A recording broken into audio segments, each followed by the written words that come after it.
So I had loads of comments since finishing the Mercedes V8 Capri. Some people absolutely love it. Actually, most of you absolutely love it. Some people think I completely ruined it. Now, the question I keep seeing is, why would I remove this?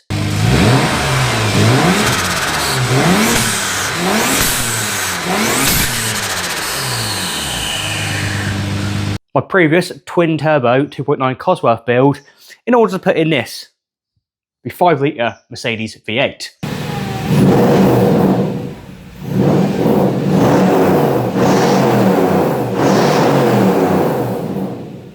So in this video, I thought I'd sit down and explain as to why I removed and sold the Cosworth setup, and why this Mercedes V8 sort of suits my vision for the car, and just why I did the things I've done, to be honest. And don't worry, this isn't me having a pop at anyone. Now, quite a few had a pop at me. I wouldn't say deservedly so, because it's my car, but I completely understand why they might be upset. Actually, no, I don't, but still, I understand where they're coming from as they're like a Concours Capri, and there's plenty of them. So I'll explain as to why I decided to do this to my car and ruin it. Let's start with the Cosworth. I love this engine. It's legendary for a reason. Yeah, it made good power. It sounded incredible in boost, like the sound. Oh my days. I still have memories of that. Maybe not even dry memories. And obviously the Cosworth under the bonnet, that just looked right. You know, Ford, Cosworth, perfect. Not only that, it was an easy conversion. You know, 2.9 bottom end, based off 2.8.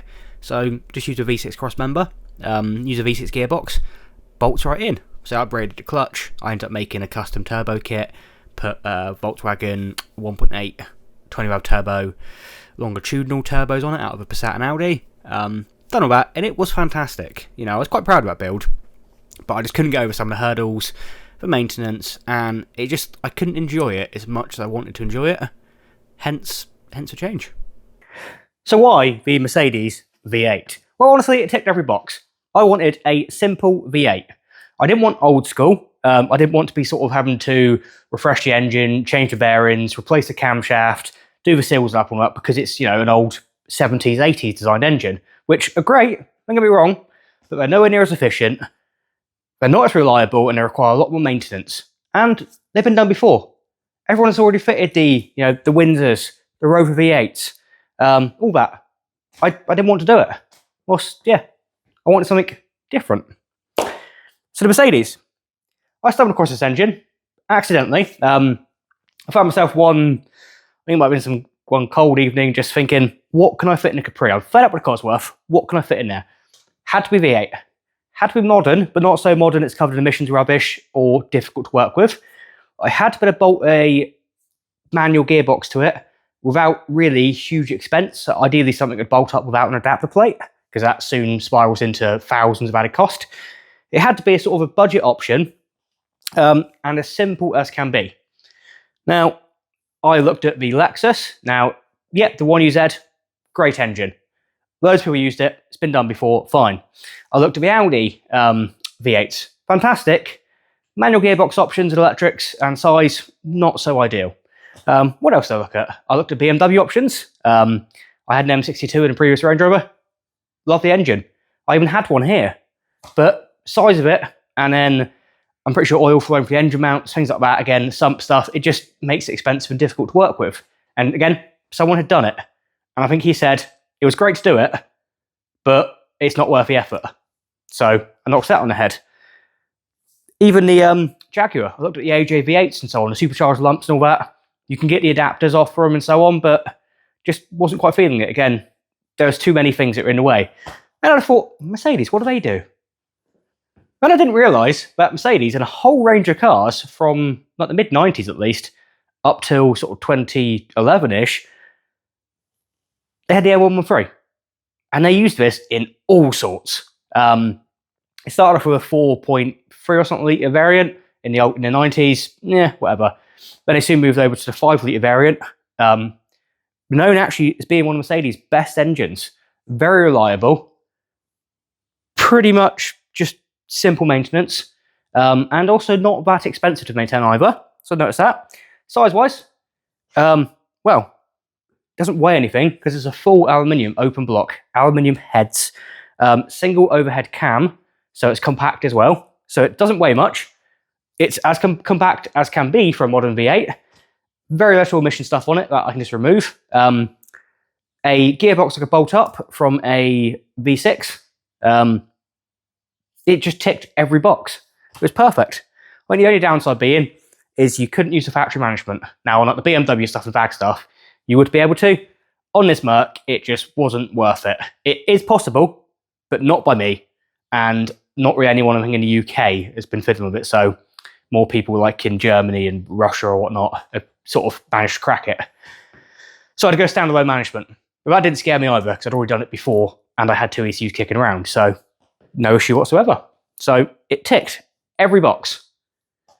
Mainly, it was different. No one had done it before. I knew it would look cool if it was going to be possible, and it would upset people.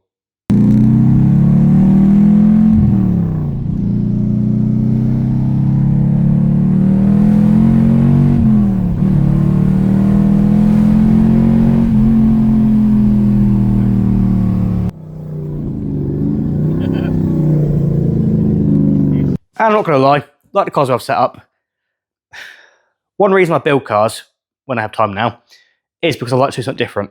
I like to turn heads, and I like for people to go, what on earth is in that? Now, no one expects this.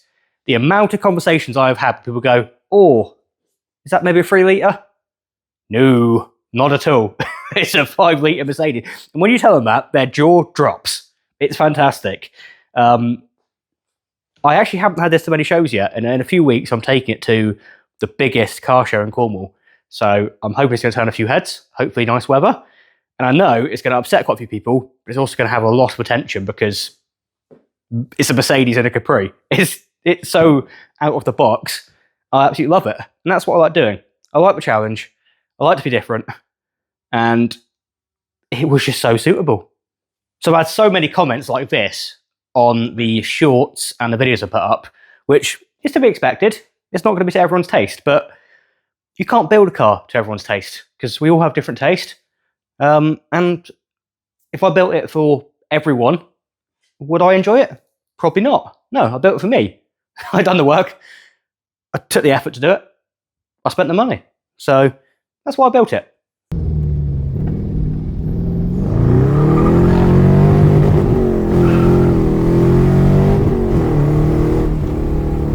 And yes, I could have kept the Cosworth, but I just got bored of it. I loved it. It looked great. The sound, to be honest, from the Cosworth with the 2 turbos going and installing, it was glorious. I absolutely love that. That was sensational. What wasn't sensational was the cost of parts, trying to get parts, even like the rocker cover gaskets. You can't get them anymore, but there's been aftermarket ones made. I think I tried, there might have been 2 different people that are making them in the end. Tried them both. They weren't even deep enough. They didn't work. You end up having to start you're shaving down the spaces for the gaskets, trying to get them to pinch down because you'd torque them up, do it all by factory spec, and you could push your cover gasket in and out. And it was just annoying. I was getting fed up with all the oil leaks out of that thing. So it wasn't designed for boost. I am no mechanic. I had a go. I had great fun. I built the turbo kit from scratch. I used Volkswagen turbos. I had my first play with aftermarket management. I learned so much from that build. But I just couldn't enjoy it because it wasn't usable. And then I sold the engine for much more than I even expected. And it was broken. So, yeah, much better choice. Although this is still the second engine, but we'll gloss past that. So I know this car isn't for everyone. I know that because it's got my name on the logbooks. It's for me. But it's different. It has character. It sounds incredible. Maybe too loud, but we'll sort that out in the future. That's another day's job. It puts a smile on my face every time I fire that key up. When I floor it, you're going through the gears and whatnot. It's beautiful. I absolutely love it, and this is the best rendition of this car since I ever built it. So since I put the Pinto in it, the Cosworth, the twin turbo Cosworth, even when I put the Cosworth in NA, it broke down on me. It left me stranded 3 days whilst I was trying to source a impossible to find crank sensor.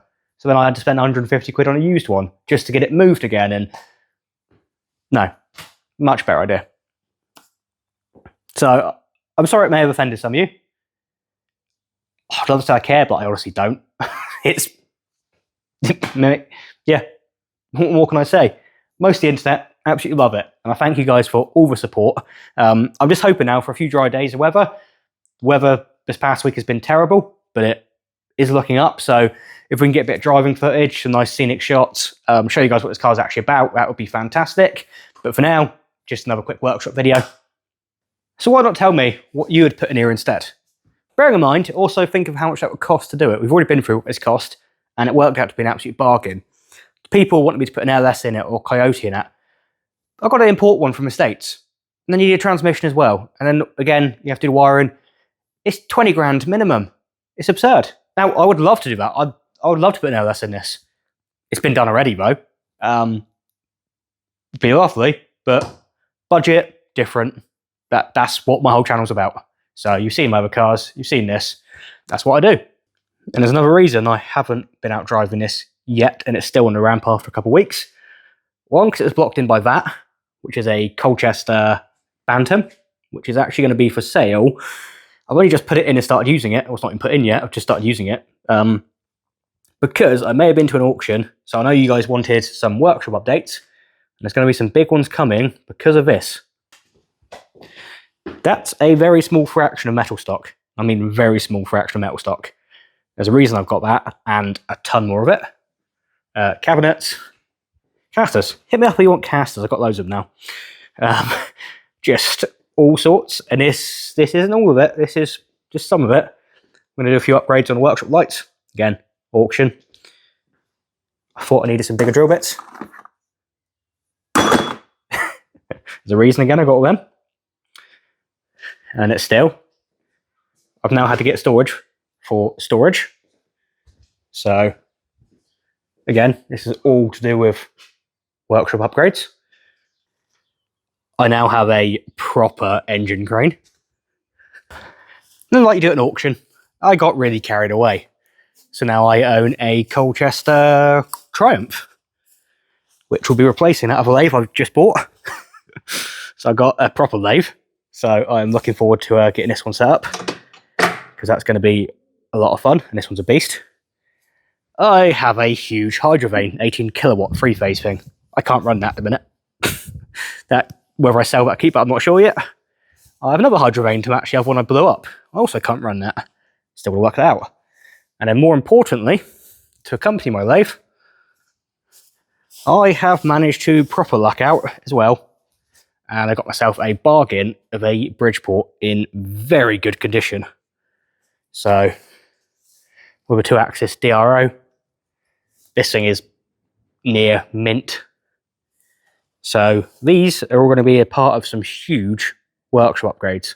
But don't let this fool you, because I'm still completely DIY. I don't even know what I'm doing with half this. I have used them before about 10 years ago, but I am no professional. So this is just going to make it more fun and hopefully add another level to the projects. So yeah, stick around and keep an eye on that.